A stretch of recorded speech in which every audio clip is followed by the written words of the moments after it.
Pension धारकों के लिए एक बार फिर से बड़ी खुशखबरी लेकर हाजिर हो चुके हैं। अगर आप भी एक पेंशन लाभार्थी हैं, चाहे आपकी बुजुर्ग पेंशन हो, दिव्यांग पेंशन हो या फिर आपकी विधवा पेंशन हो, यह जानकारी आपके लिए बहुत ही महत्वपूर्ण होने जा रही है। देखिए, काफी लंबे समय से पेंशन बढ़ोतरी को लेकर इंतजार किया जा रहा था कि पेंशन में बढ़ोतरी कब होगी, लेकिन अब वह इंतजार समाप्त हो चुका है। सरकार ने पेंशन बढ़ोतरी को लेकर ऐलान कर दिया है। बजट 2026 में सरकार की तरफ से पेंशन बढ़ोतरी को लेकर घोषणा की गई है, इसलिए अब पेंशन धारकों को पेंशन बढ़ोतरी के लिए इंतजार नहीं करना पड़ेगा। पेंशन धारकों की पेंशन में प्रति माह 500 रुपये बढ़ोतरी की गई है, यानी कि हर महीने 500 रुपये बढ़ाकर पेंशन लाभार्थियों के बैंक अकाउंट में ट्रांसफर किए जाएंगे। लेकिन यह जानना जरूरी हो जाता है कि अभी यह पेंशन किन लाभार्थियों को बढ़ाकर मिलने वाली है और किन लाभार्थियों को अभी बढ़ाकर नहीं दी जाएगी।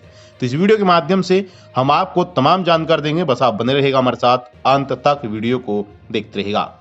देखिए, अब तक पेंशन लाभार्थियों को प्रति माह 1,000 रुपये और सालाना 12,000 रुपये दिए जाते थे। यह पैसा डीबीटी के माध्यम से सीधा बैंक अकाउंट में ट्रांसफर किया जाता था, लेकिन इस बढ़ोतरी के बाद पेंशन लाभार्थियों को प्रति माह 1,500 रुपये पेंशन मिलना शुरू हो जाएगी। अब बात करते हैं कि सरकार ने किन पेंशन लाभार्थियों के लिए यह पेंशन बढ़ोतरी की है। आप कौन सी पेंशन का लाभ ले रहे हैं, आपकी वृद्धावस्था पेंशन है, दिव्यांग पेंशन है या फिर विधवा पेंशन है, आप कमेंट बॉक्स में जाकर जरूर बताइएगा।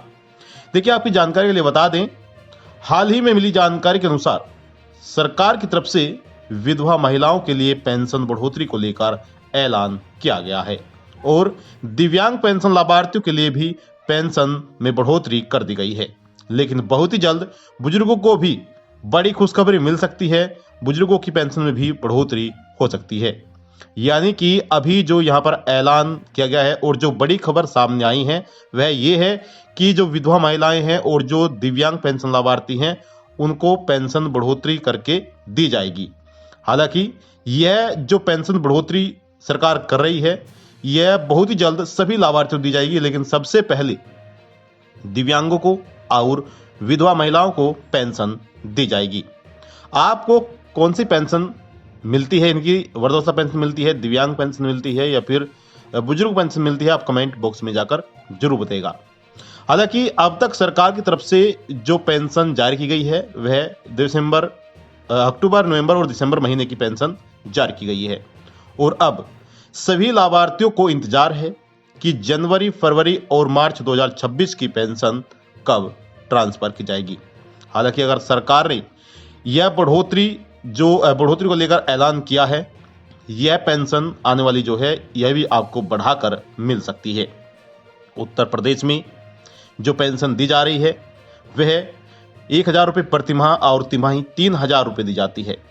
तो अब सरकार की तरफ से अक्टूबर, नवंबर, दिसंबर के महीने की जो पेंशन है ट्रांसफर की गई है और जनवरी, फरवरी महीने की पेंशन का जो इंतजार किया जा रहा है कि कब पेंशन आएगी, तो उसको लेकर भी बड़ी खबर सामने आई है, उसके बारे में भी हम आपको जानकारी दे देते हैं। देखिए, आपको बता दें कि काफी लाभार्थी ऐसे हैं जिनकी पेंशन रुकी हुई है, यानी कि जिन्हें दिसंबर और नवंबर और अक्टूबर 3 महीने की पिछली पेंशन नहीं मिली थी। आपको पिछली पेंशन मिली है नहीं, आप कमेंट बॉक्स में जाकर जरूर बताइएगा, क्योंकि काफी कमेंट हमारे पास आ रहे हैं कि सर हमारे जो पिछली पेंशन है वह हमारे अकाउंट में नहीं आई हैं। उनमें दिव्यांग पेंशन लाभार्थी भी शामिल हैं, उनमें विधवा महिलाएं भी शामिल हैं और बुजुर्ग लाभार्थी भी शामिल हैं। अब किस वजह से उनकी पेंशन रुक सकती है, हम आपको एक बार वह जानकारी देते हैं। अगर इनमें से आपकी कोई भी गलती है, कोई भी कार्य अधूरा है, तो आप वह कार्य जरूर पूरा कर लें ताकि आपकी रुकी हुई पेंशन मिल सके। आपको बता दें कि जो सरकार की तरफ से पेंशन जारी की जाती है, उससे पहले सभी पेंशन लाभार्थियों का सत्यापन किया जाता है और उसके बाद ही लाभार्थियों को पेंशन दी जाती है। सरकार पहले पेंशन को जांचती है कि किन लाभार्थियों को पेंशन दी जानी है और किन पेंशन लाभार्थियों की पेंशन रोकी जानी है। तो सत्यापन के दौरान जो गलतियां पाई गई है वह ये है कि काफी लाभार्थियों का जो बैंक अकाउंट है, जो बैंक है उसका IFSC कोड जो होता है वह चेंज हुआ है।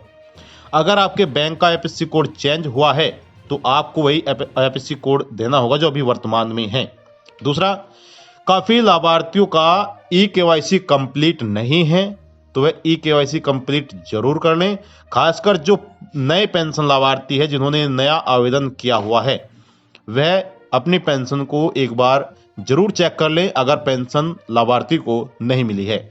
और यह पेंशन चेक करा सकते हैं जाकर जन सेवा केंद्र पर, यानी कि सीएससी केंद्र पर जाकर, सीएससी सेंटर पर जाकर अपनी पेंशन में करेक्शन करा लें, ताकि आपको आने वाली पेंशन मिल सके और जो आपकी रुकी हुई पेंशन है वह भी आपको मिल सके। तो ये थी आपके लिए महत्वपूर्ण जानकारी। आई होप आपको जानकारी चली गई होगी।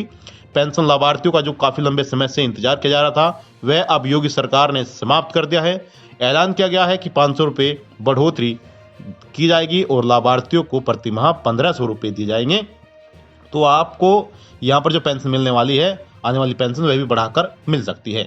हालांकि विधवा पेंशन लाभार्थियों के लिए और जो लाभार्थी दिव्यांग हैं उनके लिए यह ऐलान किया गया है और जल्द ही सभी लाभार्थियों को यह खुशखबरी दी जाएगी। तो ये थी आपके लिए महत्वपूर्ण जानकारी। आई होप आपको जानकारी चली होगी।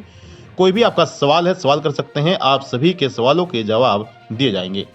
आपसे निवेदन करते हैं कि अगर आपने अभी तक वीडियो को लाइक नहीं किया है तो वीडियो को लाइक कर दें, शेयर कर दें। चैनल पर आप पहली बार आए हैं तो योजना ऑनलाइन फॉर यूट्यूब चैनल को आप जरूर सब्सक्राइब कर लें, क्योंकि चैनल के माध्यम से जो भी जानकारी दी जाती है वह सही समय पर सही सटीक जानकारी दी जाती है। जो भी हमें राज्य सरकारों द्वारा, केंद्र सरकारों द्वारा जानकारी मिलती है या फिर मीडिया रिपोर्ट के मुताबिक जानकारी मिलती है, वही हम आप तक पहुंचाते हैं। तो आप चाहते हैं आपसे इजाजत, मिलते हैं आपको नेक्स्ट वीडियो में। तब तक के लिए जय हिंद, जय भारत, वंदे मातरम। कृपया वीडियो को लाइक करिएगा, ज़्यादा से ज़्यादा शेयर करिएगा। अंत तक वीडियो देखने के लिए धन्यवाद।